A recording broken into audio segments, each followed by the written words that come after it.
ambalo alikuwa nalo kwa zaidi ya miaka 10. Aliruhusiwa tarehe 7 Machi 2021 na kuendelea na majukumu yake. Tarehe 14 Machi mwaka huu alijisikia vibaya na akakimbizwa katika hospitali ya Mzena, ambapo aliendelea kupata matibabu chini ya uangalizi wa madaktari na wauguzi. Tuvugana hashize igihe gitoya cyane muri Tanzania bafite perezida mushyashya nyuma y'uko perezida bari basanga ngo yitabye Imana.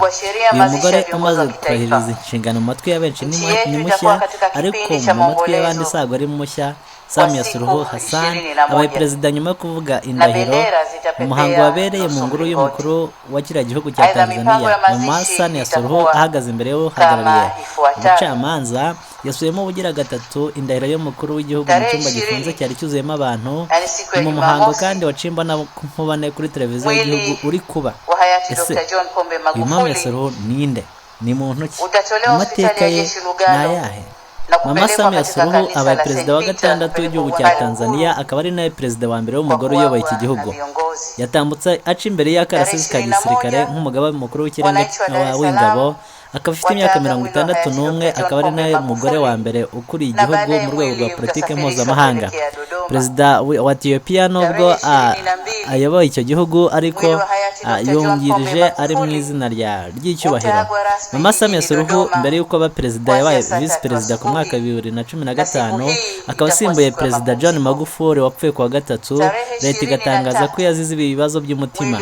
Samia Suluhu ni muntu ki? Nikezweho muri politiki ya Tanzania. Ese yitezweho iki mu byo azageza ku banyagihugu bose muri rusange?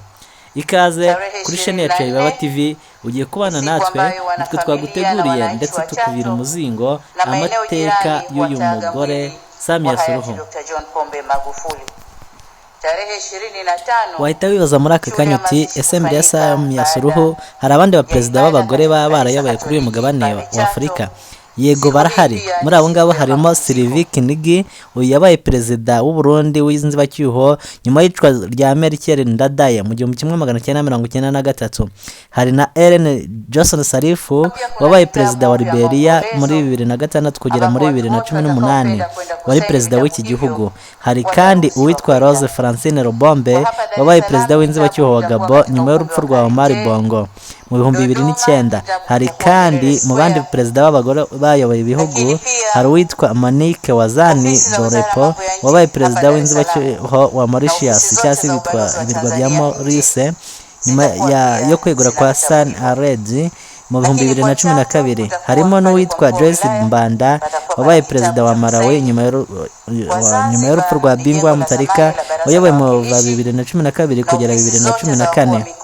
Mu bandi twakubwira harimo uwitwa Samba Panza wabaye perezida wa South Africa guhera muri 2014 kugeza 2016. Uwitwa Amina Goriba Fakimu wabaye perezida wa Mauritius watowe n'inteko nshingamategeko mu mwaka wa 2015 kugera muri 2018. Kuva mu mwaka wa 2018 kugeza ubu hayobowe uwitwa Sahle-Work Zewde wabaye perezida wa Ethiopia watowe n'inteko nshingamategeko, hamwe na Samia Suluhu ubu uri perezida wa Tanzania nyuma y'urupfu rwa John Pombe Magufuli, akaba ayoboye guhera ubu ngubu. Ese azasoza ryari iyi manda? N'ibyo yagiye avuga cyangwa se yagiye akora ategeka bitunguranye cyane abantu bakumirwa, aho ibi byose byakomezaga kuvuga Tanzania iba igihugu cyihariye. Duhere nko kuri coronavirus, ubwo Magufuli yavugaga ko ari muri Kiliziya ya Dodoma mu kwezi kwa gatandatu mu 2020, yaravuze ati ndashaka gushima abanyatanzania kwemera kose ko tumaze igihe dusenga twiyereza ngo Imana idukize iki cyorezo cyateye igihugu cyacu n'isi, kandi Imana yaradushubije. Nigera ntashidikanya ko abanyatanzania bose bizeye ko corona Imana yiranduye. Yongeyeho ati tugomba kwitonda kuko zimwe muri ziriya mpano zo kurwana covid zikoreshwa gukora mu kurwanya no gukwirakwira covid. Ntimwemere impano z'udupfukamunwa, ahubwo nimubabwira abo ngabo badutanga bajye batwambara ubwabo bo n'abana babo. Ibi ni Magufuli wabyimvugiraga. Magufuli nawe yongeye gusa n'uwisubiraho avuga yuko nta muntu n'umwe yigeze abuza kwambara agapfukamunwa. Uyu muperezida yari umugatolika ukomeye cyane, byinshi mu byo yavuze akaba yarabivugiye cyane muri za Kiliziya, ndetse bikaba hamwe byarafashwe nko kurwanya ndetse no kutemera covid-19. coronavirus ni sekibi ntabwo yaba mu mubiri wa Kristo, yahita ishya ako kanya. Hashize amezi 2 ari muri kiliziya mu mujyi wa Chata, Magufuli yaravuze ati twagize n'izindi virusi zandura nka sida ndetse n'iseru, ubukungu bwacu bwakomeje gutera imbere, ntabwo bugomba gusinzira ubu ngubu, ubwo ubuzima bugomba gukomeza. Abandi muri Afurika bazajya baza kugura ibiryo mu myaka iri imbere, ibihugu byabo byinshi bizaba byarazahaye kubera gufunga ubukungu bwabyo. Tariki 19 z'ukwezi kwa kabiri mu mwaka w'2021 mu Gushyingo, umunyamabanga wa perezida wa Zanzibar wari waranduye COVID-19 Magufuli yasabye abanyatanzania kudakuka umutima. Yarababwiye ati birashoboka ko iki ngiki cyaba ari ikindi kigeragezo, ariko hamwe n'Imana tuzagitsinda. Reka tureke gutera mu bwoko kuko twatsindwa. Imana ntabwo yaterana kino gihugu uvanyemo bino, kandi Magufuli hari n'ibindi byinshi yakomeje gutangaza bitigeze bivurwa rumwe kandi byakomeje guteza urujijo hagati y'abaturage no hirya no hino. Nderemo, vifijo na bashasha tele. Leo nimekula kiapo cha juu kabisa katika nchi yetu adhimu Tanzania, nikiwa na majonzi tele na nchi ikiwa imetandwa na wingu jeusi la simanzi kubwa. Nimekula kiapo katika siku ya maombolezo.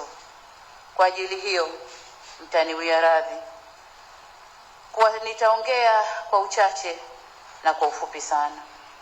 Tutatafuta wasaa mwingine hapo baadaye tuzungumze, tukumbushane na tuwekane sawa juu ya mambo mengi yanayohusu taifa letu na mustakabali wake na matarajio yetu ya siku za usoni.